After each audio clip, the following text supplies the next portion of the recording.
Irmãos.com.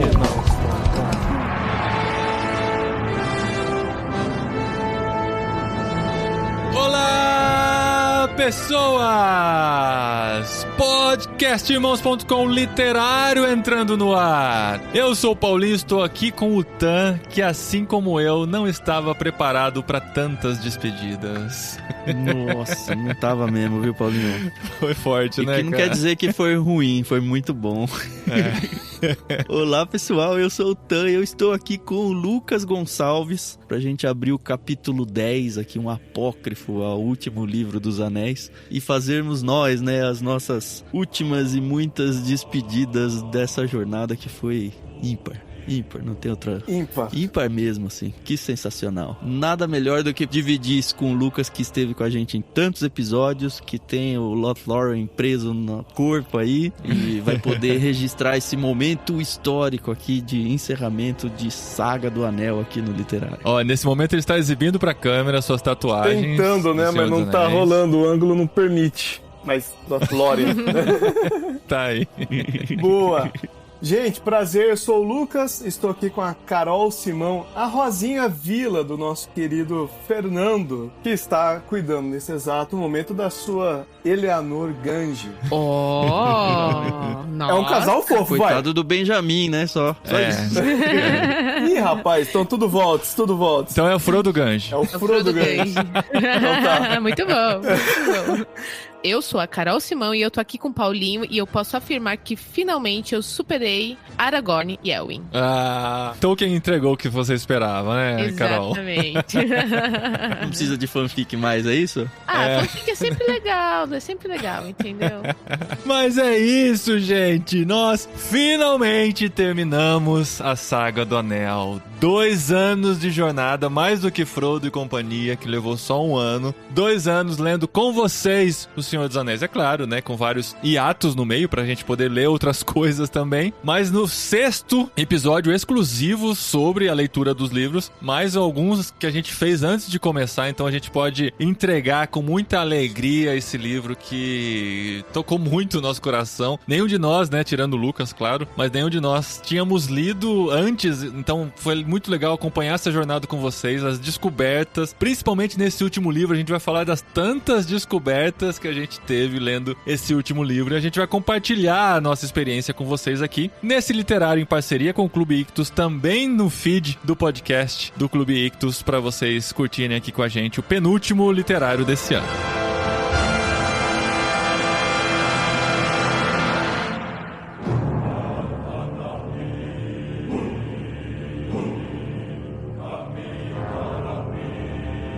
Vou acrescentar suas palavras aí, Paulinho. Que delícia que foi ler a primeira vez sendo adulto, viu? Eu sei que eu perdi muito de não ter lido isso criança ou adolescente, enfim. Tem toda uma emoção aí que com certeza eu aproveitaria. Mas o livro é tão maduro que é muito legal ter a primeira experiência de leitura estando maduro, assim, em idade adulta. Cara, que sensacional.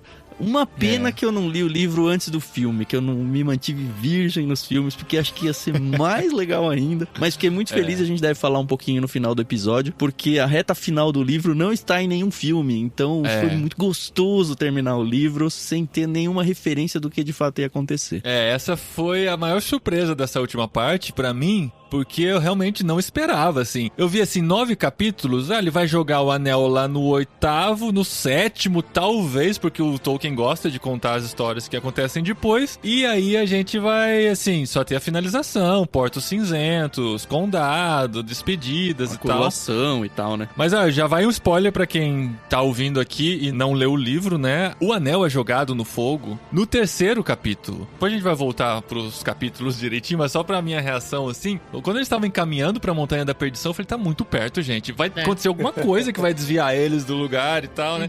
Aí, de repente, pá, o anel no fogo. Aí eu olhei o livro assim, tinha um tantão ainda pela frente. Eu falei, o que o Tolkien vai fazer nessa? E o negócio de ter assistido o filme primeiro, né? Você fica naquela expectativa de ver uma batalha entre o Frodo e o Sméagol, né? Que não acontece. Não exatamente daquele jeito. Não exatamente como foi filmado. Né? Arranca o dedo e tal, igual do filme. Mas assim, é muito rápido. É rápido, e aí você fica, acabou? É isso, É isso. né?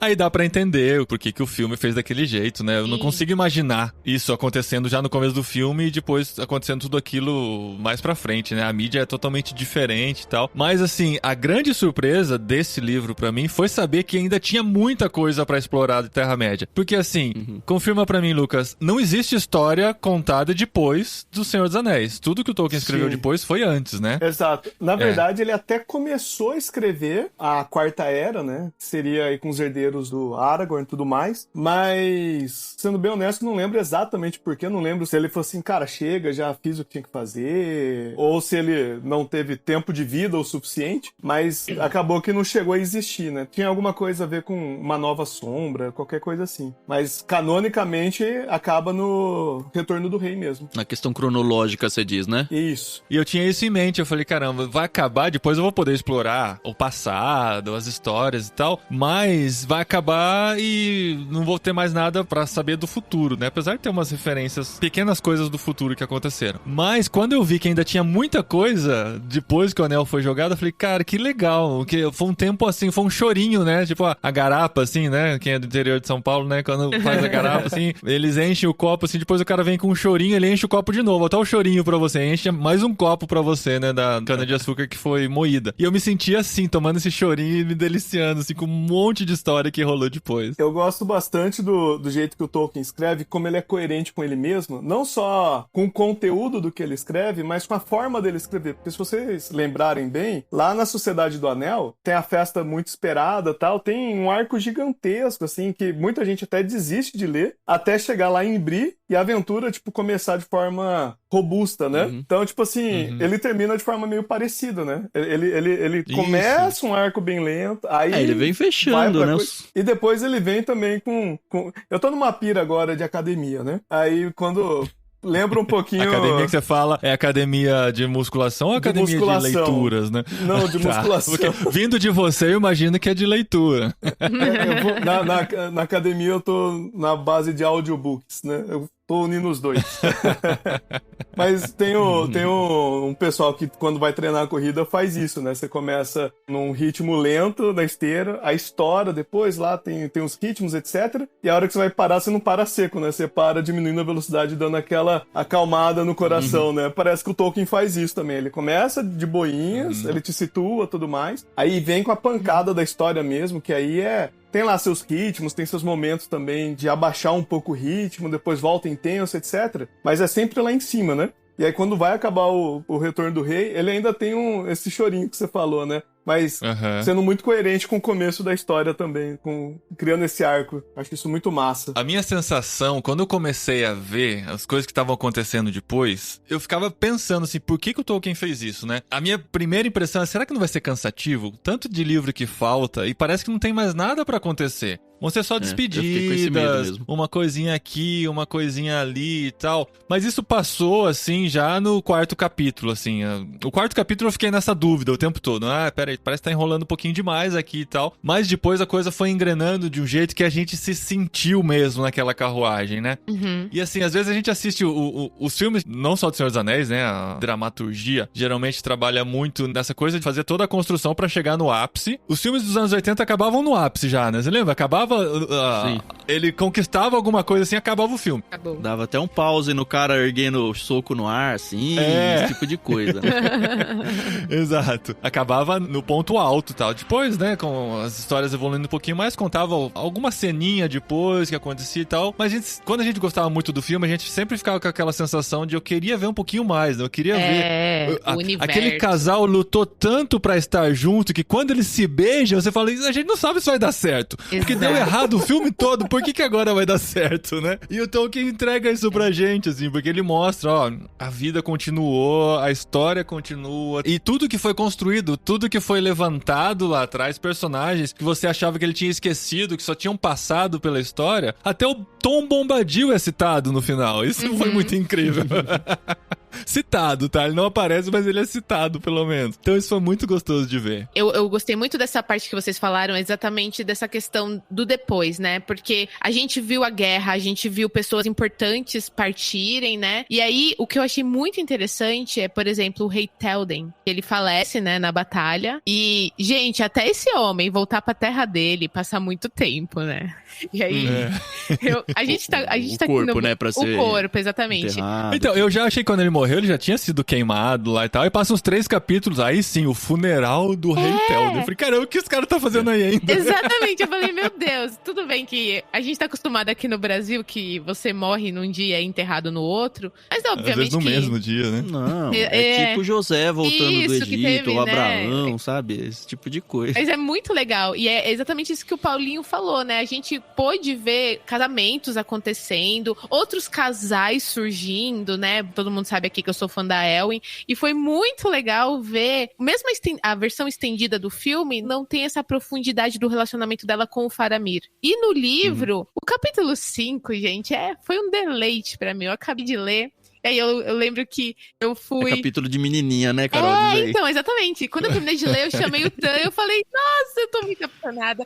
Aí eu fui, chamei o Fernando, falei, deixa eu ler isso pra você. E o Fernando, ai, não acredito. Eu, não, escuta, só escuta. E li, e ouvi, eu falei, ai, gente, era isso, era disso que a gente tava precisando. Exatamente porque a gente se identificou com os personagens, né? E eu me identifiquei muito com ela. E, putz, eu gostei muito do fato do Tolkien ter respeitado uma personagem que ele criou, entendeu? Deu profundidade, deu... Não é só uma... Ela mesmo fala, eu fui criada pra ser uma guerreira, entendeu? E então, assim, não... Você vê que tem uma história ali atrás, antes dela aparecer, entendeu? E eu achei isso muito bonito, ele ter respeitado e ter dado aqui... acaba, entendeu? O gostoso do Tolkien é que ele não tem pressa pra contar a história, né? Ele conta com cuidado, ele vai costurando, ele vai desenhando cada cenário, cada sentimento, cada pensamento, cada reação, né? Então não tem nada atropelado, não tem nada que você fala assim, nossa, faltou saber mais do que estava acontecendo aqui, a menos que seja a intenção dele que você realmente não saiba todos os detalhes, né? Se isso faz parte da história. Sim. Mas esse deleite, né, da escrita, assim, do detalhe, né, de você ver que cada coisa foi pensada, como a Luísa Zagonel falou aqui, a gente tá ao vivo aqui no chat do Discord, né, do Ictus, e ela comentou, nenhuma ponta fica solta, até o Bill, o pônei reaparece, né, que a gente tava preocupado lá atrás. Né?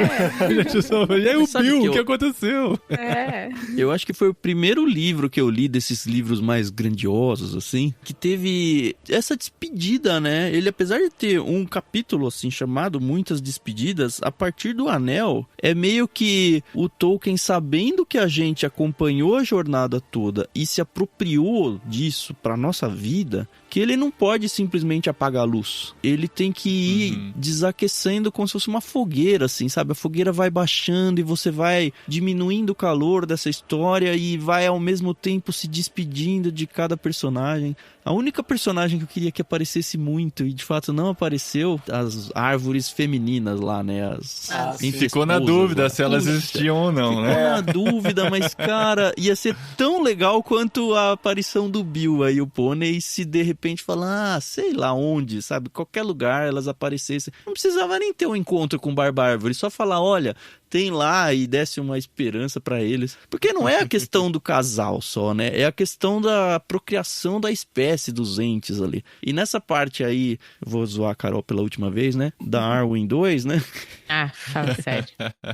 Eu acho muito legal, porque se você for pensar na história como um todo, e eu não tô nem falando só do livro 3, tô pensando em tudo. Assim, não tem porquê e nem caberia uma história de um romance feminino e tal. Não no sentido que não tem porquê, mas não precisava pra história ser grandiosa.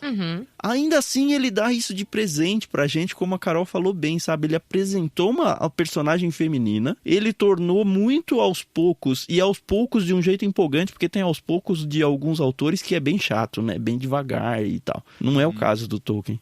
Ele fez essa personagem crescer, ganhar um protagonismo muito bom, e ao mesmo tempo, ela mesmo se portando aí, ou querendo se portar como uma grande guerreira, ela foi feminina até o final, sabe? E ela teve um arco de história só dela, muito bem respeitado pelo Tolkien, o que, assim, só brilhanta mais ainda, assim. Nossa, o livro é muito bom, cara. O livro que eu falo, a história inteira, né? É muito bom. Não é à toa que é respeitado desse jeito que é, né, cara?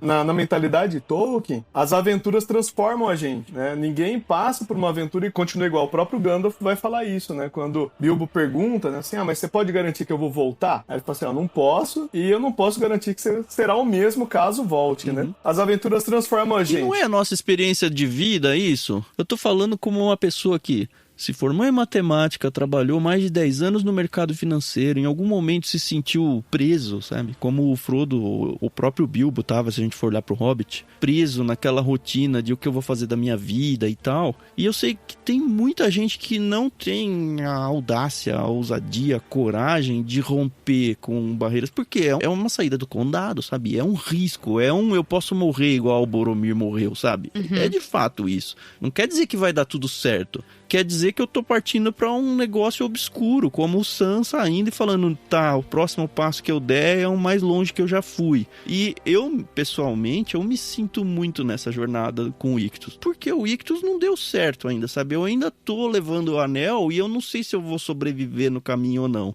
Só que uma coisa que eu tenho certeza é que eu não consigo voltar pro mercado financeiro ou pro meu condado e falar, tá, voltei e agora pode até ser que no futuro eu acabe voltando, mas eu não vou estar nem perto de ser o mesmo, sabe? E eu tenho certeza que o Paulinho, por exemplo, tem a mesma história, porque, enfim, ele é um missionário, saiu do Brasil. A Carol também tá nessa jornada junto comigo no Ictus, sabe? E não é um negócio fácil, é um negócio que requer uma coragem que muitas vezes eu achei que eu não tinha na vida, sabe? E hoje, assim, eu tô andando ali nos pântanos, muitas vezes rastejando, sujo, passando fome, passando frio, passando sede, passando perigos. Mas eu tô indo e é muito interessante de ver como Deus protege a gente e Deus traz as pessoas nos momentos e ao mesmo tempo, quando a gente precisa de uma Lothlórien ou quando a gente precisa de uma Valfenda e um espaço de descanso, a gente encontra, só que as batalhas são, sim, inexplicáveis, inesperadas, a gente não tem a menor ideia do que vai acontecer, mas tá uma delícia. Eu tô vivendo uma jornada que eu acho que eu vou chegar no final da vida e falar, olha, que bom que eu saí do condado um dia, sabe? Foi difícil, mas que bom que eu saí do condado um dia. E pode ser que eu morra igual o Boromir no meio do caminho. Paciência. Nossa, que triste, tá? É com essa energia lá em cima que a gente termina esse livro, né? Bom, vamos recapitular um pouco, então, o que a gente encontrou quando chegou nesse livro, né? A gente já falou sobre a surpresa, sobre a jornada e tal, e dá pra dizer que até o capítulo 3 acaba sendo, assim, muito próximo do que foi o filme, né? E é impossível a gente não fazer as referências, porque é o que a gente tinha em mente. E é muito engraçado isso, eu já falei em outros episódios sobre o livro, mas tem coisas que eu vejo que no livro são diferentes, mas na minha memória fica registrado o filme ainda, porque o filme tá muito mais forte lá. Eu tô me segurando pra não ver de novo o filme, pra guardar essa expectativa, essa experiência do livro. Agora, acho que é legal abrir, Paulinho, lembrando que no livro 5, que foi o do último episódio, a gente praticamente não teve Frodo e Sam, né? E aqui o livro volta, do mesmo jeito que foi o 3 e o 4, volta a cena dos dois indo levar o anel pra destruição, exatamente onde a história tinha parado. Exatamente, é o mesmo ponto, assim. É como se fosse um capítulo seguinte ao último das duas torres, né? E acaba aquele capítulo, começa esse primeiro capítulo, que é o meio, né, do O Retorno do Rei, imediatamente após aquela cena, né? Explica que o Frodo, obviamente, tinha morrido, como tinha deixado a entender o final, e explica por que o inimigo tava com as roupas dele, o Mithril, né? A malha, a cota que ele usa e tal. Sim. Enfim, a gente meio que já tinha sacado o que tinha acontecido. E o Sam tem um pouco mais de dificuldade, né? Do que no filme pra alcançar o Frodo, né? Ele tem vários percalços. A própria entrada dele naquela torre dos orcs, cara, não tem no filme, não sei se tem na versão estendida, eu não vi ainda, mas, cara, aquela entrada onde tem tipo uma magia no portão, aquelas estátuas meio... História sem fim, lembra? Aquelas duas estátuas que atiram pelo olho. Cara, me lembrou muito aquilo. Mas assim, eu senti quase uma opressão demoníaca lendo esse negócio, assim, sabe? Na história, um negócio que é mágica, né? É magia negra ali fazendo algum tipo de proteção e uma barreira física pro Sam, né? O Sam não conseguia entrar, ele precisou da luz lá da Galadriel. Que legal aquilo lá também, né, meu? E, enfim, pra quem lê aí tem muitas... Eu acho que de todos os livros que a gente leu, talvez tirando um pouco o primeiro por causa do Tom Bombadil, né? É o que tem mais detalhes adicionais que não estão no filme, vai. É esse livro aqui. Ah, com certeza. Ele é bem mais rico, né, do que a gente imaginava, né, que seria, com tantos detalhes que tem. Sim, mesmo as cenas que tem no filme, né, tem muitos elementos nas cenas que não acabaram dentro da película. Bom, aí continua então, né, chega lá no momento de jogar o anel mesmo e o Gollum, né, que já tinha aparecido de relance algumas vezes, entra em cena e aquela cena acaba sendo parecida também com o filme, mas ele acaba caindo, né, depois que ele arranca o dedo do Frodo, ele começa a dançar feliz porque recuperou o anel e cai. E cai. Esse morreu de uma forma muito boba. Mas tinha que ser, né? É muito interessante essa redenção do Frodo, no sentido de que a primeira vez que ele fica sabendo do Gollum, acho que lá na Sociedade do Anel ainda, ele fala pro Gandalf, né? Puxa, como o Bilbo podia ter matado ele. Aí o Gandalf até tem a fala muito poderosa. Ele fala, não, ele vai ter um papel importante, eu sinto isso. Você nunca tome como algo muito fácil tirar a vida de alguém, porque você não tem poder pra devolver se você cometer algum erro. E a gente vê isso não só na cena do Anel, onde o Frodo não quer matar ele e tal, mas principalmente, a gente vai falar um pouco mais adiante, na cena do Condado, porque tá todo mundo querendo matar quem tá atacando e tal, e ele fica o tempo todo, fica até num nível quase chato, assim, cara, como que você não vai matar nessa situação? Não é. É um Frodo muito diferente, muito amadurecido aí. É verdade. E ele é importante, né, o Gollum, o Sméagol é importante porque o Frodo chega naquele ponto do mesmo jeito que chegou Isildur lá atrás e ele vacila do mesmo jeito, né? Mesmo com toda a força que ele tinha, com toda a disposição, ele se sente seduzido muito forte pelo anel e fala que aquilo não vai acontecer, que ele não vai jogar. A impressão que dá é que não existe ser capaz de superar a força do anel. Porque, assim, o Gollum também não superou. Ele deu azar e tropeçou, sabe? Caiu no acaso ali. Na verdade, muita gente debate, né, se o Frodo é o herói, né? Porque, pra muitos, o Frodo que carrega o portador do anel é o herói da história, né? É o personagem que a gente acompanha, por assim dizer. Mas justamente por esse tropeço dele bem no finalzinho, muita gente questiona se ele realmente é o herói. Ele é um hobbit. Não, mas entendeu, né? É a natureza pecaminosa, sabe? É a ilustração da natureza pecaminosa no ser humano. O hobbit é uma sub-raça humana também, né? Eles são humanos pequenos. Tome essa, Carol. Então acaba sendo humano mesmo. Mas é interessante pensar, né? Olhando por esse debate, talvez nem tenha um herói. Porque praticamente todos em algum momento teve uma falha de caráter, deu alguma vacilada, né? O que lembra bastante, inclusive, narrativas bíblicas, né? Que os próprios heróis, entre aspas, da história também, por vezes não são tão heróicos assim, se você considerar, sei lá, um padrão grego de herói, que é quase um semideus. E a sabedoria, por exemplo, da Galadriel e do próprio Gandalf, e quando eles têm a oportunidade de pegar o anel pra eles, falou, não, eu sou incapaz de dominar um negócio desse.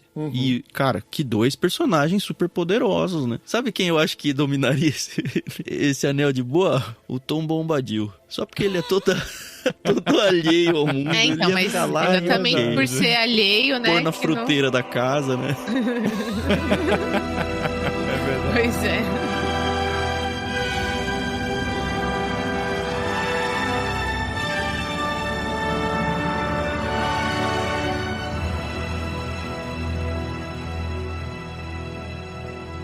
Muito bom, seguimos então. O anel cai e aí começa a jornada de volta. E foi muito legal, porque assim, eles estavam muito preocupados a viagem toda não, mas menciona algumas vezes durante a jornada, eles preocupados. Nossa, foi tão difícil chegar aqui, como que a gente vai voltar? Como que vai ser esse caminho de volta, né? Aí no filme, assim, tipo, eles só voltam, né? Ele acorda em Lothlórien, depois chega no condado, né? Pelo que eu lembro, acho que é mais ou menos isso. Mas aqui não, ele faz questão de fazer com a gente a viagem de volta, né?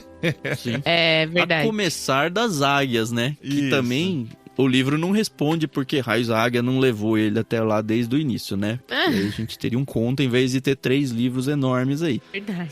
Assim, Senhor dos Anéis foi pai aqui da Rowling no Harry Potter, foi pai do Star Wars quando o Anakin vai ser recuperado pelo Palpatine lá. É a mesma cena, né? Sempre é a mesma cena. É alguém quase morrendo no fogo e aí chega um deus ex-máquina lá e colhe eles. É isso. Mas a explicação é porque o poder do mal que estava sobre a Terra impedia que as águias chegassem. Acho que no Hobbit tem essa explicação, se não me engano. Mas assim, as águias podiam levar eles de volta pro condado também, né? Mas tiveram que caminhar, então... Porque assim, né? Nada é fácil nessa vida. Exatamente. Mas ele precisou, né? Ele tava bem destruído, ele precisou ser recuperado. E aí ele reencontra os amigos, né? Que até então tinham se afastado, se separado dele. Lá em Lothlórien tem toda aquele... E ele nem sabia que o Gandalf tava vivo, né? Legal de ver que, puxa, Gandalf, você tá vivo e tal. A gente esqueceu que eles não sabiam que tava vivo. O que eu gostei, assim, que foi diferente é que no livro a gente tem um pouco mais da visão do Sam, né? Então, é o Sam que a gente vê acordando e o Frodo já tá bem, já tá ali convivendo com a galera. E eu achei... é que assim, poxa, eu gostei muito do livro e gostei muito do filme, entendeu? Então, eu entendo que são duas coisas parecidas, mas diferentes. E eu acho que um complementa o outro, entendeu? Cada um tem seu charme. O filme foi perfeito, cara. O filme é maravilhoso, não dá pra dizer. Acho que a melhor adaptação literária que eu já vi do cinema é O Senhor dos Anéis. Que eu conheço, não tenho dúvidas. Bom, e nisso, né, acontece toda a coroação, todo o reconhecimento de Aragorn como rei e tal. Ele passa a reinar realmente, toda aquela grandeza que se esperava, né? Aquele acolhimento como um novo rei. A passagem da regência para o rei mesmo, né? Acho que foi muito bem pomposo no tamanho certo também. E como respeitou o fato do Faramir ter uma importância política, né, dentro do reino, né? Então ele não simplesmente falou, eu sou rei, pronto e acabou, obrigada pelos seus serviços. Ele falou, não, eu preciso de você, continua por aqui, que enquanto eu for rei e a minha descendência estiver por aqui, você vai ser importante aqui em Gondor, né? Achei isso muito legal, né? E é interessante que o Pippin, ele continua sendo um cavaleiro do Aragorn até o final, né? Ele fala, você tá livre pra ir pro mundo aí, mas quando eu chamar, não se esqueça que você é um súdito do rei e eu vou chamar em algum momento. E ele representa, né? Ele e o Merry, assim, no filme eles são alívios cômicos, mas no livro, como eles cresceram também como personagem. Literalmente, né? Porque eles ficaram mais altos que os outros. Literalmente também, verdade. né? Isso. Tem um detalhe legal da coroação do Aragorn. Se vocês olharem, assim, no filme aparece, é mais fácil ver, né? Mas tem a questão da árvore branca de Gondor, que é a herdeira da árvore de Númenor, que a gente viu até na série aí recentemente, que é a herdeira daquelas árvores originais lá de Valinor, né? A Terra das Bem-aventuranças. E é interessante reparar que ela acaba sendo um termômetro da virtude do povo, né? Quando o povo é virtuoso, caminha direito, blá blá blá, a árvore branca floresce. Quando o povo caminha de uma forma questionável, como estava sendo inclusive, né? A árvore tá mais pelada, por assim dizer. Ela é replantada, né? Ela meio que cresce no campo aberto e aí eles conseguem pegar de lá e trazer pra dentro da cidade, né? Muito massa. Porque, tipo assim, fica com essa tradição, né? A árvore é uma das coisas que conecta meio que a história inteira, por assim dizer, né? Aí, então, começa o caminho de volta de fato, né? Saindo de Lothlórien, aí a caminhada de volta pro condado começa. A turma sai meio que junto, né? Os que vão deixando Lothlórien e vão se despedindo no meio do caminho, encontrando alguns personagens. Algumas pontas são fechadas, como os homens selvagens, né? Que a gente mencionou no episódio anterior. Verdade. E ele volta aqui e fala, caramba, ele lembrou até dos homens selvagens e ainda dá algumas coisas pra eles e tal, né? Fecha o arco deles que foi construído. Encontra um barbárvore no meio do caminho, que eu achei muito legal. E já vai dando a deixa que é o fim da Terceira Era, né? Porque os magos meio que já falam, olha, tá acabando, não vai ter mais. Os elfos, eles falam, ó, a gente vai se recolher, a gente vai pra o que vai ser os Portos Cinzentos no final, a gente vai pegar o barco, né? É uma alusão aí, sei lá, a morte, a vida eterna ou qualquer coisa desse tipo. Mas você percebe que são eles deixando o mundo, né? Deixando, ó, agora os homens estão finalmente no rumo ao ápice. Acho que eles nem estão em seu ápice, mas tá bem encaminhado aqui. Acabou o nosso papel na história. O encontro com a Barbárvore foi legal por uma coisa interessante que me conectou ao filme que eu não imaginava que estaria no livro. A frase de Galadriel no comecinho do filme, quando começa aquela narração em off, é do Barbárvore agora, nessas muitas despedidas. A hora que eu vi, eu falei, caramba, que impressionante, não né? Que eu falo aqui, não. ó. Que frase que é? Você tem fácil aí? Isso eu notei, porque eu falei, isso eu preciso mencionar, porque meu lado nerd encontrou essa referência.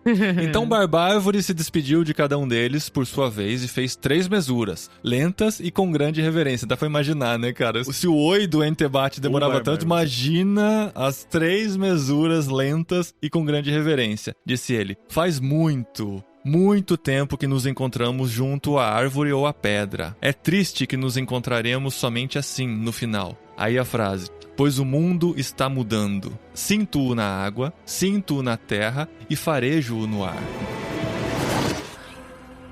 The world is changed. I feel it in the water. I feel it in the earth. I smell it in the air.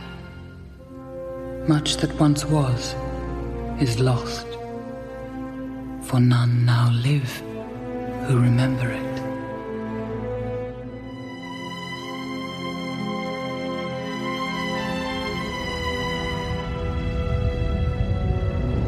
É engraçado porque a narração da Galadriel tá no começo da história, né? E aqui ele tá vendo essa mudança no final da história e o Peter Jackson, ou quem escreveu o roteiro, buscou essa frase aqui pra colocar lá. Não foi uma frase aleatória que surgiu do nada, né? Cara, e essa cena, o coração não dá uma choradinha que você fala, ai, não, tá acabando.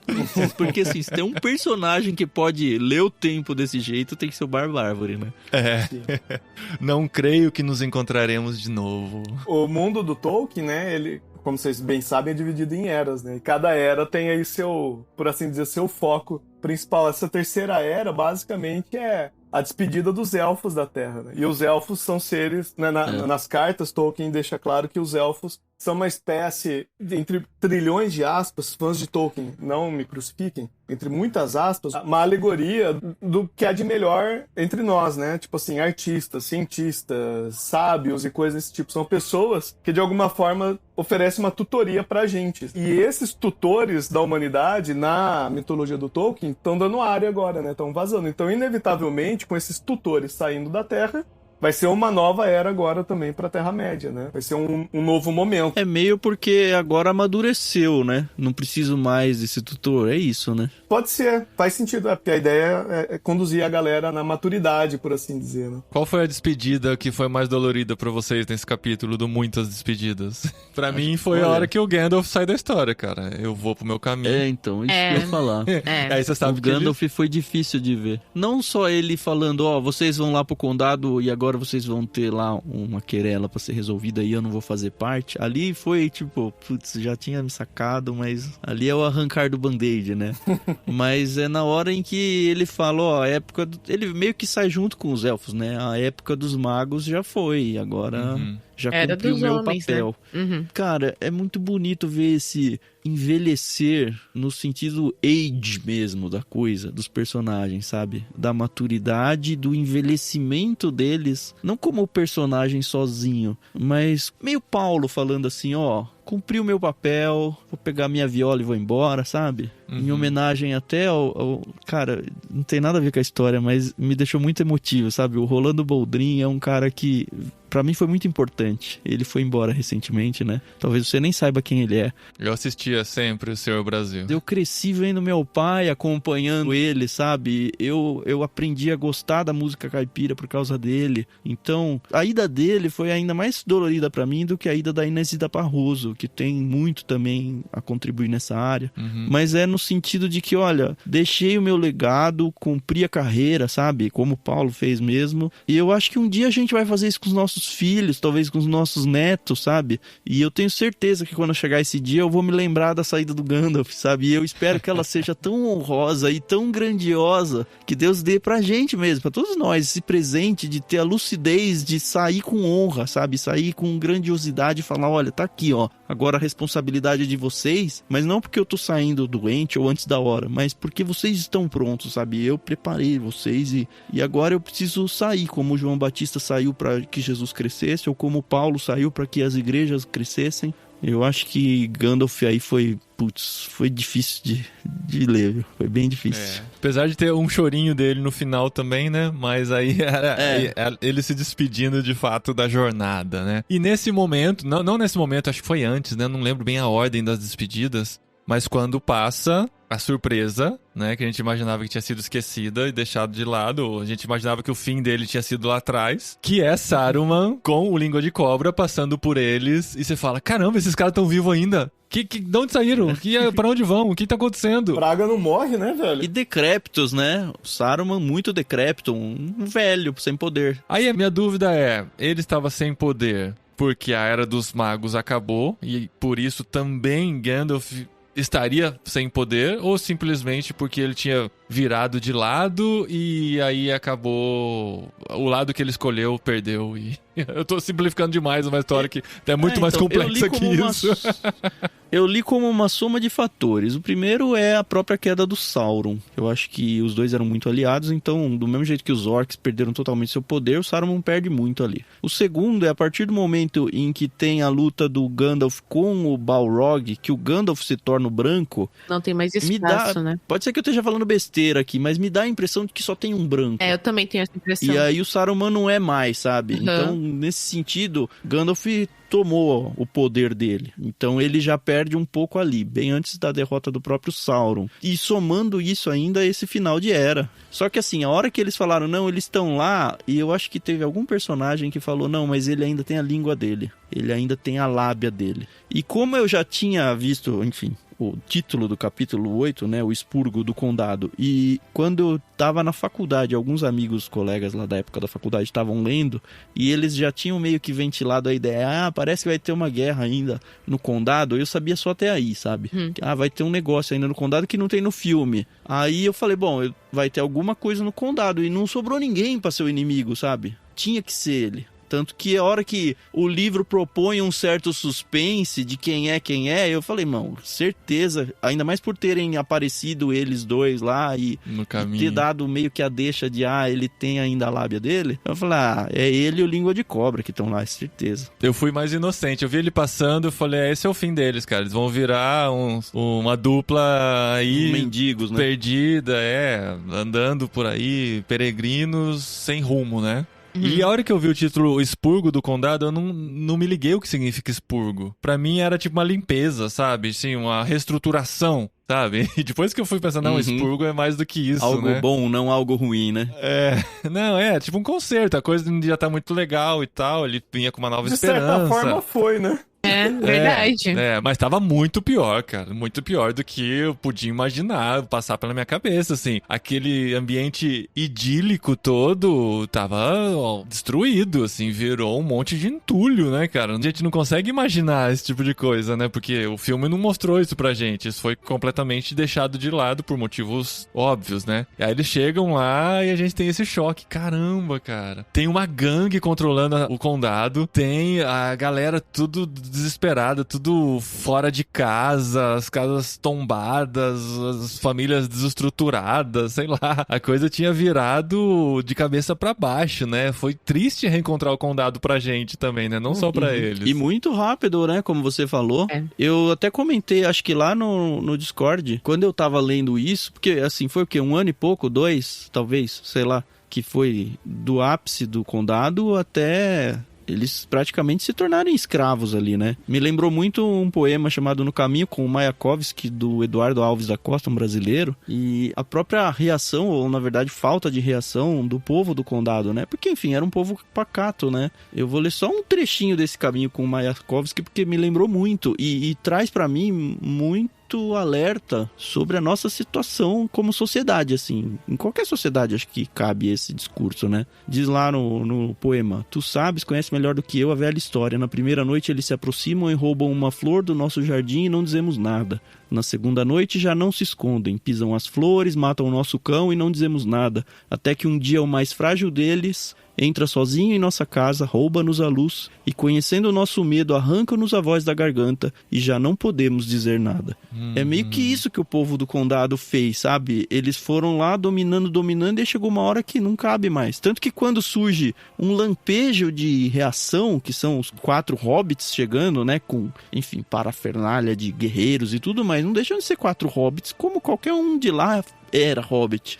Eles reacendem essa fagulha de esperança e é o suficiente pra gerar uma super revolta lá, uma contra-revolta pra conseguir se desvencilhar daquela galera que tinha dominado o condado. Posso contar uma curiosidade? Por favor. Eu nem sei se é tão curiosa assim, quantos não sabem, mas o Christopher Lee, e foi o ator que interpretou o Saruman na adaptação, ele conheceu o Tolkien. Ele nasceu em 1922, então ele realmente conheceu o Tolkien. E ele sempre quis interpretar o Gandalf, se houvesse uma adaptação e tal. No final ele ficou com o Saruman. O Gandalf? O Gandalf, ele queria ser o Gandalf, Dá pra dizer que foi um azar, não?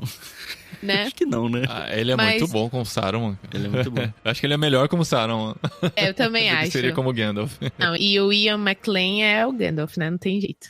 Mas o mais interessante é que o Christopher Lee, durante as filmagens, ele ficou muito bravo com o final do Saruman. Por ser diferente do original, né? Ele queria rodar aquele condado de cabeça pra baixo.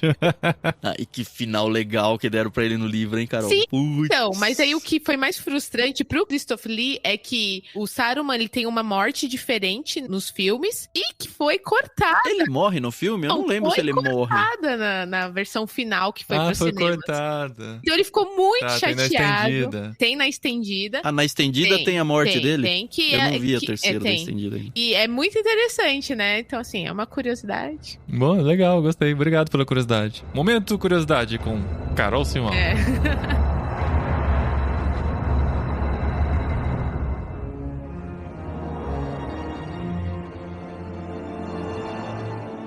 Tá, mas acontece então, né, aquela cena que o Tam mencionou, né, que o Frodo queria poupar a vida dele, e ele ficou cheio de ameaçazinha, né, se meu sangue cair nessa terra, ela nunca mais será produtiva, não sei o que tem. Ele falou, não, você não tem mais nada aí, ó, seu sangue não significa mais nada, você não tem mais poder Ali nenhum. é a cena do Hulk com o Loki, né? Pegou pelo pé e tocha, né?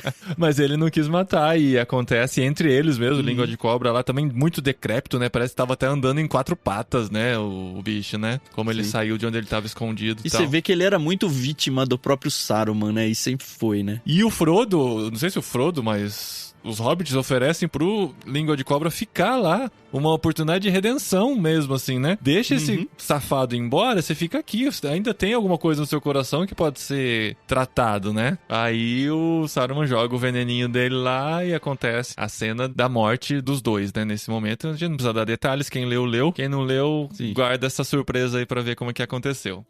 Mas é assim que termina, tristemente, a história desse grande vilão, que ainda restava, né, o restinho, que fez com que o que parecia que ia ser só despedidas, né, nesses últimos capítulos, acontece muita coisa. Esse capítulo do condado, ele é longo, né, do expurgo do condado, ele é longo, assim, muitas coisas acontecendo. Esse foi o meu capítulo favorito, assim, depois das despedidas, né, quer dizer, depois as despedidas, mas esse foi o meu favorito, porque realmente acontece muita coisa, é uma grande aventura guardada pro final, e você fala, caramba, tinha muita história pra contar ainda, e foi muito gostoso. Mas antes de entrar nas despedidas, Paulinho, me deu um gatilho mental agora aqui. Você falou, teve uma proposta de redenção pro Língua de Cobra. Me lembrei que também teve uma proposta de redenção pro Saruman lá em Orthanc, lá, não foi? O Gandalf acho que dá uma proposta de redenção pra ele, e aí ele não aceita. E aí ele fica sendo guardado pelos entes lá. Eu tenho uma pergunta pro Lucas, que é o nosso especialista do dia aí. Eu acho que alguém tinha perguntado isso no Discord e na verdade eu não cheguei numa resposta. A gente tem certeza da derrota do Sauron? Tipo, ele morreu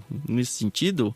Ou, sei lá, ficou enfraquecido e pode voltar a qualquer momento, sabe? Se eu não me engano, esses seres não morrem, né? Tipo assim, o próprio Melkor, que é o primeiro Senhor de Escuro, ele não morre, né? Ele vai para um vazio, ele é afastado da Terra, né? Então, se eu não me engano, e vocês estão mal de especialista hoje, porque a chance de eu me enganar é grande.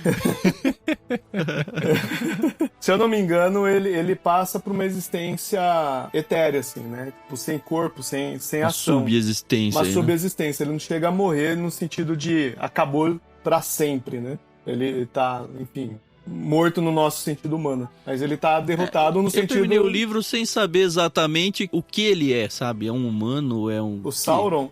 É uma força, sei lá. É que nas divisões do Tolkien e de raças, etc., tem muita subdivisão de acordo com a carreira que aquele grupo segue. Então, os elfos, por exemplo, os elfos que saem da Terra-média e se dirigem pra Valinor, é um grupo. Só que aí esse grupo tem um grupo que para no meio, que para adiantado e o grupo que chega. Cada um desses três vira um outro grupo com nomes diferentes, entendeu? Mas assim, via de regra geral, a gente tem o grande deus, né, o Eru Ilúvatar, e da mente de Eru Ilúvatar, 2 categorias angelicais. Dessas categorias angelicais, tem um grupo que entra na Terra-média por gosto, pra cuidar daquela Terra-média, que aí vão ser os Valar, que vão habitar em Valinor. Os Valar, que estão em Valinor, possuem os seus ajudantes, que são os Maiar. Dos Maiar, a gente vai ter o Sauron, a gente tem o Gandalf, tem as águias, e por aí vai, né? Tem várias categorias. Então, eles são uma espécie de seres angelicais que surgem da mente de Eru Ilúvatar, antes de tudo. Isso tudo a gente aprende onde? Silmarillion. Silmarillion, tá bom. Tá vendo, Fernando, que eu ainda tenho muito que aprender desse universo? Nossa! Pensando naquilo que você falou, Lucas, assim, elucubrando agora, né? Aquela possível sombra de uma quarta era, né? Que Tolkien estava ventilando criar, podia ser o próprio Sauron recuperando suas forças ou algum desses outros seres que estavam em algum limbo também aparecendo de volta, né? Tem a promessa, lá no comecinho de tudo, no Silmarillion, quando o Melkor destoa da música criadora de Eru Ilúvatar. O Melkor é o primeiro Senhor do Escuro, né? O primeiro chefão do Sauron. Sauron substitui ele depois, né? Tem uma frase muito bacana do Eru Ilúvatar que ele fala assim pra Melkor: você acha que você atrapalhou meu rolê, né? Que na minha versão freestyle. Você acha que atrapalhou meu rolê. Mas você vai ver que mesmo que isso que você fez vai contribuir pro bem maior que eu planejei lá no final de tudo, no final de uma grande batalha e etc, etc. Então, existe inclusive essa expectativa escatológica na obra de Tolkien, mas que, ao que tudo indica, intencionalmente ele não conclui, né? Tolkien, ele queria fazer uma mitologia, né? E mitologia tem algumas características, entre elas são as suas pontas soltas, né? Então, quem é Tom Bombadil? Quem são os Magos Azuis? Existe ou não existe as esposas dos Ents, né? São pontas soltas que dão um tom de verossimilidade. Né? Verossimilhança. E outra que deixa esse tom aberto também é esse futuro, né? Quando que o Eru Ilúvatar vai entrar na história pra zerar o rolê todo, né? E deixar tudo bonitinho, como deveria ser no começo de tudo, né? Que me faz pensar se o Tolkien não tinha intenção de um dia escrever isso e aí, tipo, a morte chegou e não escreveu. É possível, né? Porque legal, o cara era... E assim, essa explicação do Lucas me faz lembrar de uma aula que eu tive lá na faculdade, muitos anos atrás, numa aula de literatura inglesa, onde eu conheci o Tolkien e o Lewis como escritores, porque o meu professor, e Lucas, me corrija se a minha memória me engana aqui, meu professor, ele falou que eles fizeram meio que uma aposta, Lewis e o Tolkien, né, de não reescrever a Bíblia, mas contar como, isso de acordo com o meu professor, tá, gente? Eu não sei o quanto a fonte é segura. Eles tinham essa intenção de contar a Bíblia de uma forma lúdica, e aí o Lewis foi para as Crônicas de Nárnia e realmente faz muita alusão quando você lê as crônicas com a Bíblia. Talvez até a trilogia cósmica aí, viu? Porque tem bastante coisa também ali. E aí o Tolkien foi mais pra essa questão do Senhor dos Anéis. E agora você falando tudo isso daí, sabe, me deu um estalo e talvez o meu professor ele tivesse certo. Ele estava parcialmente certo, né? O Tolkien, ele era muito avesso à ideia de alegoria. Assim, ele é avesso à ideia de alegoria, mas ele mesmo reconhece nas cartas que... Vocês sabem que ele tem aquela perspectiva de literatura fantástica como uma subcriação do mundo real, né? Porque assim, tem muitas pontes com o cristianismo, não dá pra negar, então, é muito forte. Aí, princípios no mínimo, sabe? Ele tem essa perspectiva de uma literatura fantástica como uma subcriação do mundo real, onde você reorganiza o mundo real de uma forma imaginativa, etc, né? E aí, com base nisso, ele mesmo, em um determinado momento, reconhece que não tem como escapar 100% das alegorias, ainda que ele ataque alegorias. Então ele mesmo reconhece que tem muito de catolicismo romano no conto dele, ainda que não fosse a intenção fazer um conto que exemplifica a Bíblia ou a própria fé dele, né? Isso é um ponto. O segundo ponto é que houve uma aposta entre Lewis e Tolkien, mas essa aposta foi muito pontual e ela vai dar origem à trilogia cósmica. Então eles apostaram entre eles.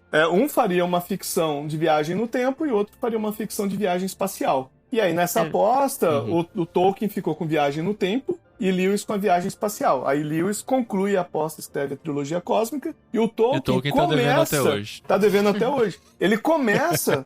Eu espero que ele não pague, né? Quem sabe vai voltar no tempo, né? A viagem no tempo. Mas assim, ele começa a escrever esse conto sobre um pai e um filho que descobrem a ancestralidade deles, né? Que chega até Númenor. E aí lá em Númenor aconteceria tudo que a gente vê na Queda de Númenor, que se eu não me engano tem nos apêndices, inclusive, do Senhor dos Anéis. Só que aí ele desistiu de trabalhar essa viagem no tempo e deixou aquele material embrionário ali, e aí ele escreve a Segunda Era depois a partir disso tudo, né? O que motiva Lewis e Tolkien a escrever a literatura deles e tudo mais, ao contrário do que alguns grupos têm defendido hoje em dia, não tem a ver com uma guerra cultural, né? Sei lá, contra uma frente ideológica e coisa desse sentido. Inclusive, não combina com o caráter deles usar a arte como um objeto de panfletagem. Né? Na verdade, quando a gente vê as cartas deles e etc., né, alguns prefácios de livros, etc., a gente vai ver que o que motiva eles na escrita é que, no contexto histórico que eles estavam, eles são da virada do século XIX para o XX, né? Então, o que a gente tem são as máquinas, a racionalidade, a ciência, etc., tomando conta de todo mundo. E se você compara isso com a infância que eles têm em lugares idílicos, usando aqui o vocabulário do Paulinho, né? Com bastante natureza, brincadeiras, etc., com espaço para imaginação, uma vida orgânica bonita, e compara essa educação deles com o contexto que eles estão quando adulto. E guerra mundial no meio da vida deles ainda, Exato. né? Pra dar uma pimentada, né? Pra deixar tudo mais tenso, né? Se assim, você quiser ter uma imagem mental do que a gente tá falando, se você assistir algumas cenas que seja de Peaky Blinders, você vai ver, é o mesmo contexto, tanto histórico, né, de tempo, assim, 1900 e alguma coisinha lá na primeira metade, né? Inclusive é a mesma cidade, é Birmingham, que é a cidade onde Tolkien nasceu. Então, quando você compara essa fotografia do que eles estão experimentando quando adulto versus o que eles experimentam quando criança, você vai entender o ranço que eles têm com essa literatura muito racionalista, né, muito Sherlock Holmes, muito A.G. Wells, é tudo muito científico, é tudo muito racional e frio. Não se parece em nada com o que eles liam quando criança, com as lendas, os mitos, os contos de fadas. Então, por que eles começam a escrever? Não é para combater uma ideologia. Eles começam a escrever porque eles estão sentindo falta de textos que agradam eles. Simplesmente isso. Eles começam a escrever e a compartilhar as obras deles naquele famoso grupo, né, o Inklings. Simplesmente porque eles olhavam para os autores da época e achavam assim, ok, eles são bons, tem seu lugar, mas não é o que a gente gosta de ler. Isso é legal colocar para não parecer assim que eles estão menosprezando o que existe na época deles. É simplesmente não é o que a gente gosta de ler, né? Então, vamos escrever entre nós coisas e a gente vai se compartilhando essas coisas, né? Eu acho que soma tudo isso que você falou. Primeiro, assim, de novo, expondo toda a minha ignorância sobre esse negócio, me soa, só pelo que você me falou aí, uma grande teoria de conspiração. É isso. Como que eu leio até hoje? Com base nas coisas que eu acabei descobrindo. C.S. Lewis e Tolkien são contemporâneos. Isso pesa porque são dois autores conversando. O Tolkien, isso eu vi muito no documentário dele e num livro também que fala sobre a vida dos dois. Ele me lembra muito, por exemplo, fazer uma analogia que todo mundo vai entender, ele me lembra muito o estilo do Sheldon. Eu não sei se ele foi de fato isso, mas é como se ele fosse um Sheldon das letras, sabe? Um Sheldon filólogo. E filólogo não é filósofo, é um cara que ele tá meio alheio a tudo que não lhe interessa, sabe? Ele tá focado ali, assim. A biografia dele em filme é muito legal, ele mostra um pouco disso. O Dom da Amizade, ele vai falar muito sobre isso, somando então ao filme, somando a entrada da Wikipedia, sabe? Do Tolkien. A gente vê Verne aparecendo como referência, a gente vê, para ir para uma literatura fantástica ou uma literatura de conto de fadas, a gente vê George MacDonald sendo referência pro Lewis e com certeza estava embebido ali no caldo que eles estavam vivendo. A gente vê Oxford e Cambridge na sua cadeira de literatura misturada nisso, então tem academicismo misturado nisso. E a gente vê o Tolkien, um cara filólogo, que ele cria línguas para se divertir, nisso que eu quis dizer a comparação com o Sheldon, sabe?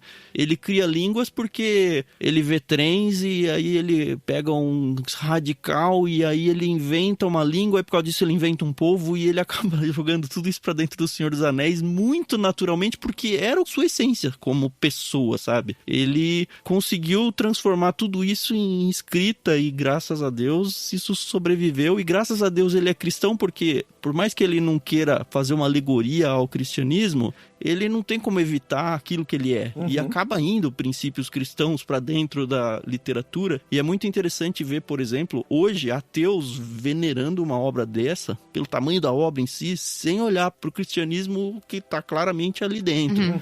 Coisa que o Lewis faz muito mais escrachado. Nesse sentido, eu acho que o Lewis está no pré-primário e o Tolkien está na faculdade, sabe? E eu não tô desmerecendo a literatura do Lewis, não. É porque a do Tolkien é muito, muito cara, mais cuidado, hein? gorda, sabe? Não, eu não tenho problema nenhum em as pessoas não gostarem ou me cancelarem, eu só tenho a minha opinião e, assim, eu gosto demais, tô lendo os dois, e, inclusive eu falei isso no grupo lá, pelo fato de eu estar lendo ao mesmo tempo Senhor dos Anéis e Crônicas de Nárnia, eu sei que os públicos de Crônicas de Nárnia e Senhor dos Anéis são diferentes, e o autor acho que respeita um pouco essa linguagem, mas um tá escrevendo para adulto e outro tá escrevendo para adolescente, sabe? É isso, sabe? A profundidade da história é muito diferente, o peso da história é muito diferente. E as duas são grandiosas, mas o Tolkien... Por isso que eu abri falando, ainda bem que eu li isso adulto, porque eu não ia pegar as nuances que eu pegaria se eu tivesse lido antes. Mas vamos lá, gente. A gente não quer se desapegar, eu sei. A gente não quer dizer adeus. Estamos adiando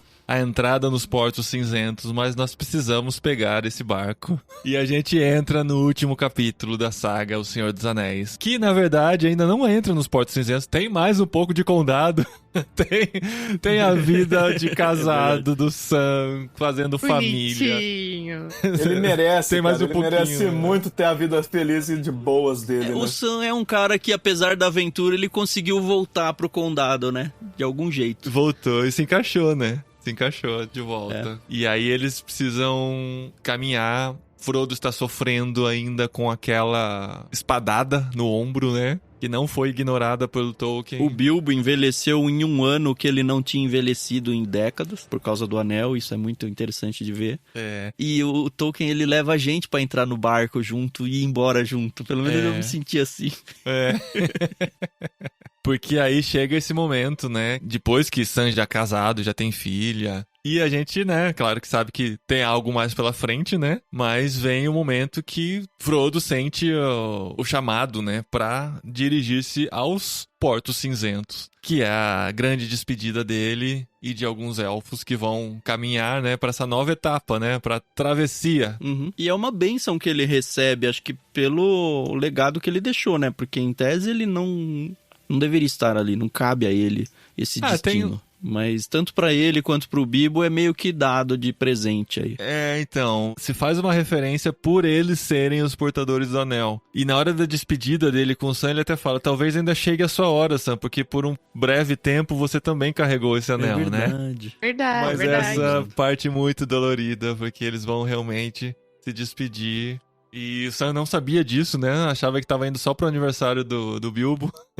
Chega lá, Não, isso eu me coloquei no lugar do Sam e me senti traído, cara. Porque a caminhada foi longa até chegar lá. Podia ter contado no caminho, né, gente? É, não. Deixa pra contar na hora de embarcar só. Não, eu vou, você fica. Não, mas o Sam não deixou ele ir com o anel sozinho pra Mordor? Lembra lá, quando eles foram atravessar o rio Mas lá? agora ele é casado, pai de família, entendeu? Não, mas nem por então, isso. mas Não, eu acho que o Sam iria. Eu acho que o Sam iria de qualquer maneira. Mas ele teve toda a jornada até lá pra contar e pra se despedir com mais intensidade, né? Aí ele deixa pra contar só na hora. Agora eu vou, tchau, um abraço. Nossa amizade foi muito especial.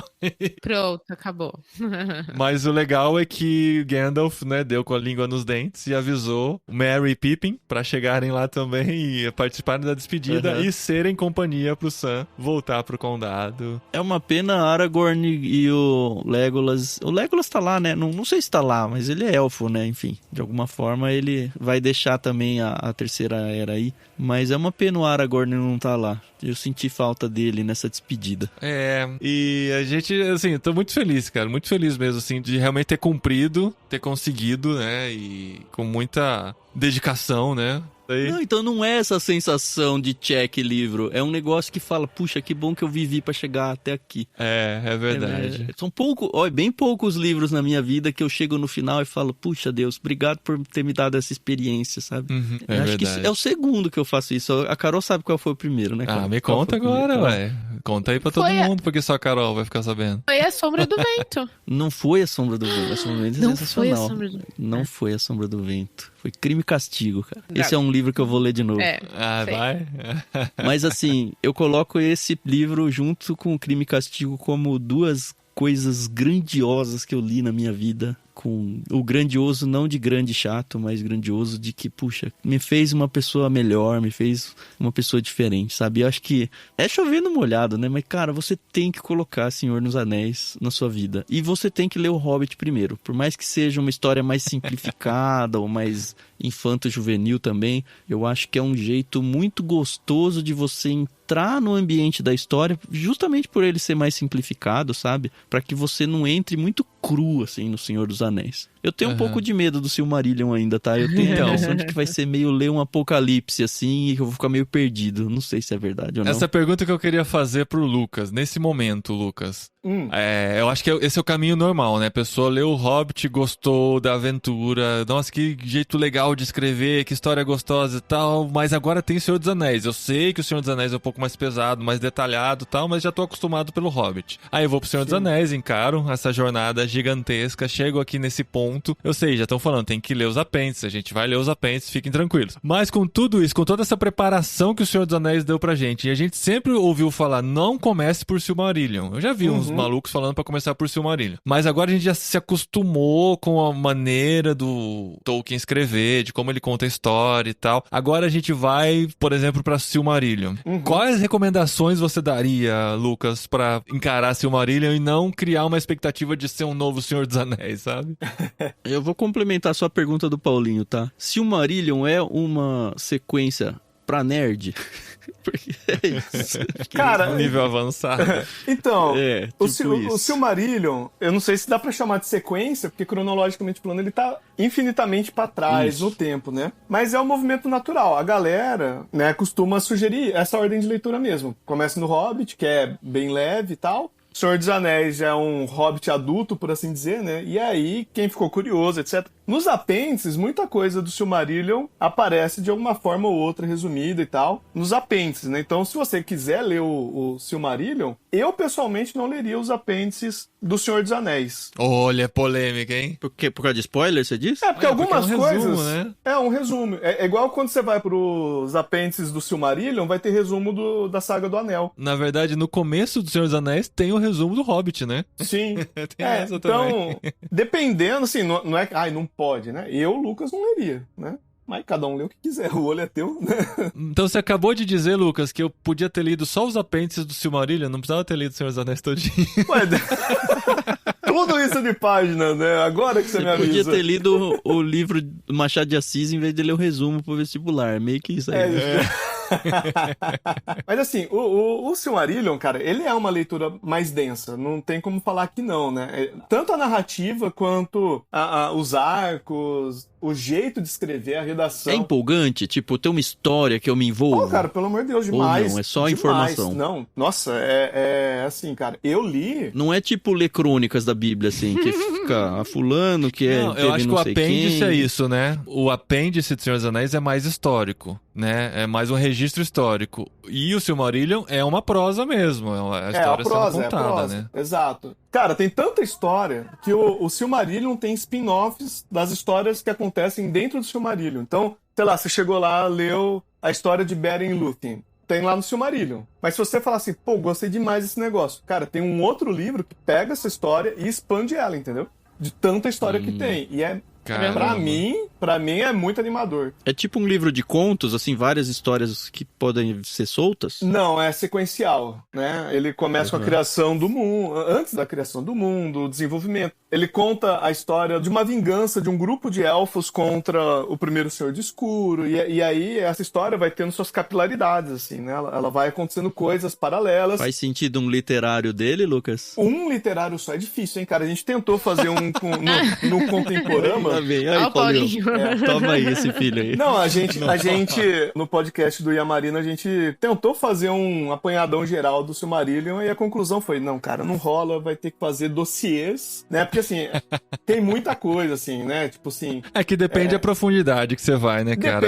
Depende, exato. A gente transformou a saga do Anel em 6, 7 episódios, mas podiam ser mais também. Ou podia ser um só, que você dá uns flashes, uns highlights de coisas que chamaram atenção, né? Então, depende muito de como você vai pra ele, né? Do conteúdo, da profundidade que você quer dar. É que o literário é muito um react da nossa leitura, né? Não é com um certeza. vamos contar o livro, né? Ou uma Com análise certeza. tão... A gente conta o livro porque tá detalhada. empolgado, é só isso. É que assim, vocês têm 1.000.000% de razão, né? É que como tem vários arcos no Silmarillion e todos eles são importantes no arco da Silmarils, etc, e como o mundo vai mudando por causa disso, como a sociedade se estabelece, etc. E vendo como a gente foi reagindo ao longo do Senhor dos Anéis, um literário, eu acho que vocês não conseguiriam ficar. Eu acho que vocês iam se empolgar demais, iam ter reacts demais. E um só, eu acho que vocês iam se podar demais. Viu? E a gente, assim, a gente não consegue se desapegar, a gente não consegue se livrar. Tanto que falta um livro, um literário pra acabar o ano, que a gente vai fazer no começo de dezembro. Não vai ser na quarta semana de dezembro, vai ser um pouquinho antes, porque é um livro que dá pra ler antes. E eu quero ver a reação do Lucas quando eu mostrar que a gente vai ler Cartas de Papai Noel. Ah, legal, cara.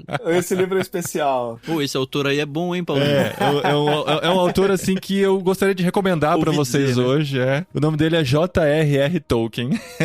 As Cartas de Papai Noel. Mas é interessante mencionar que não é cartas para o Papai Noel, que talvez fosse o esperado. São cartas do Papai Noel para as crianças, no caso, os filhos do Tolkien. Ele foi editado por Bailey Tolkien. Então, a gente queria um livro leve pro fim do ano. A gente geralmente pega um livro mais leve, né? Pra ler com as crianças Natalino. e tal. Natalino, de preferência, né? A gente já leu alguns natalinos aqui nos últimos anos. E o Tan sugeriu pra gente, eu não sei se foi o Tan ou a Carol, do nosso grupo lá, falou, vamos ler as cartas do Papai Noel. Aí eu pesquisei, tem aqui na espanhol, tanto que o meu é em espanhol, ó. É Cartas de Papai Noel. Papai Que legal. É. Que são as respostas que o Tolkien enviava para as cartas que seus filhos enviavam pro Papai Noel. Então, eles deixavam a cartinha na meia, lá na lareira, ele ia lá, pegava e respondia e fazia uma ilustração. Então, na versão que eu peguei aqui, tem as Respondi em cartas... nome do Papai Noel, né? É, como o Papai Noel. Tem as cartas originais, o facsímile, né, que chama, né, a foto da carta original, Isso. com a tradução do lado e os desenhos que ele enviava também. Então, assim, além de tudo que ele já escreveu, e ele não escreveu como livro, foi algo muito pessoal mesmo que ele escreveu, tanto que não tem nem a carta dos meninos, né, as cartas dos meninos, tem só as respostas. É como eu tô lendo e eu tô me lembrando um pouco de Cartas de um Diabo Seu Aprendiz, porque você começa a imaginar a carta que foi enviada, mas que não está no livro, pela resposta que está sendo dada. Aí ele fala assim, como você mencionou na sua carta, ou a pergunta que você fez, eu tô respondendo aqui. E é muito gostoso de ler, muito leve mesmo, assim. Já não bastava tudo que ele escreveu, ele resolveu criar uma mitologia ao redor do Natal, personagens que interagem, que interceptam as cartas, e a gente vai ler. Se você já assina o Clube Ictus há algum tempo, quando que foi enviado? No Natal do ano passado, gente? Foi o Guilherme Yamarino quem indicou esse livro no Plano Mar em dezembro de 2021. Olha aí. Então, se você é um assinante antigo do Plano Mar, você já tem esse livro. Se não, dá um jeito de conseguir pra ler com a gente. O nosso episódio vai ao ar daqui... Curtíssimo, né? Ele é um livro até grossinho, mas assim, poucas palavras, né, por página, porque tem as fotos, as ilustrações e tal. Então lê com a gente pra gente terminar o ano, assim, com essa aquecidinho no coração, com as cartas do Papai Noel, do Tolkien, fechando aqui o literário em 2022 e ainda não se despedindo totalmente de Tolkien, porque tem muita coisa pela frente. A gente vai encarando aos poucos. Eu só quero dar uma explicação aqui, antes de acabar o ano. Mais uma vez, né, no fim do ano passado, a gente prometeu que a gente faria, nesse ano, o terceiro livro da trilogia cósmica. Eu preciso lembrar dessa nossa promessa, que ela né? não vai ser cumprida, tá? Promessa de político, nem todas são cumpridas, né? Então, assim, essa não vai rolar esse ano. O Lucas gravou com a gente os outros dois, né, Lucas? Foi, baita prazer. Mas é que esse ano só teve 12 meses, Paulinho. É, então, foi curto demais. E, enfim, a Thomas Nelson está lançando em audiobook, já lançou o primeiro lá no Pilgrim. E eu tô esperando chegar o terceiro. em audiobook, porque o terceiro, ele é o tamanho do primeiro com o segundo juntos. Ele é muito grande, a gente precisa de uma dedicação. E se tiver o audiobook, vai ajudar bastante na leitura, tá? Então, quando sair o audiobook, ouvintes, se vocês descobrirem quando sair, avisa a gente. Agora já tem o audiobook, não tem mais desculpa pra não gravar o terceiro livro da trilogia cósmica. O terceiro livro... Esse é mais um pra Carol não participar, né, Carol? Porque a Carol... Esse eu abro mão, não rolou, não tava assim, não... Não pegou. Não Não pegou. A Carol vai ler o Silmarillion. Opa! Vou mesmo. Com alegria, né? Bom, já que a gente tá em espírito aí de updates, pra quem tá ouvindo pelo Ictus Podcast, a gente não vai completar a carreira de dezembro aí em episódios. A gente deve terminar no último episódio, dia 13 de dezembro, muito provavelmente com o literário desse Cartas de Papai Noel. E aí a gente vai entrar num período de férias. Se Deus quiser, vamos voltar muito renovados, com algumas novidades aí no Clube Ictus, no Ictus Podcast, no Discord. Uma delas eu já aviso pra vocês, que a gente vai fazer a leitura bíblica lá no Discord ao longo do ano de 2023, a Bíblia toda. Então, se você tem interesse em seguir a jornada com a gente, é só entrar, todo mundo já sabe, é de graça, não vai ter que assinar nada, não tem venda de curso, não tem nada. É só ir lá e não tem que dar nem seu próprio e-mail. Só vai lá e vender junto a Bíblia com a gente. A gente não vai ter Ictus Podcast no mês de janeiro todo, a gente deve voltar só em fevereiro, tá bom? Isso não quer dizer que você não tem episódios pra ouvir, porque enfim, tem um monte aí, com certeza você não ouviu tudo até hoje. Nossa, tá subestimando os ouvintes. Não duvido, cara. Eu não sei nem se eu ouvi. Não, tem bastante coisa pra você seguir aí com a gente. O Discord vai continuar, vocês querem bater papo com a gente e ler, vai estar sempre vivo lá. O Clube Ictus continua normalmente, tá bom? Vai ter umas novidades aí pra 2023, mas a gente avisa num outro contexto. E a leitura bíblica comentada? Para em janeiro também? O LBC não para, não. O LBC toda semana, porque Olha senão só. a gente não vive. De 20 vai pra completar o programa. 40 anos. Boa. Por enquanto a gente não para, mas ó, é cansativo a produção desse negócio aí, viu? Mas é assim, é um compromisso com Deus, então do mesmo jeito que a gente não para de ir na igreja, a gente não para de gravar LBC. Muito bom, muito bom. Lucas, algum recadinho final? Cara, não, nada. Então tá bom.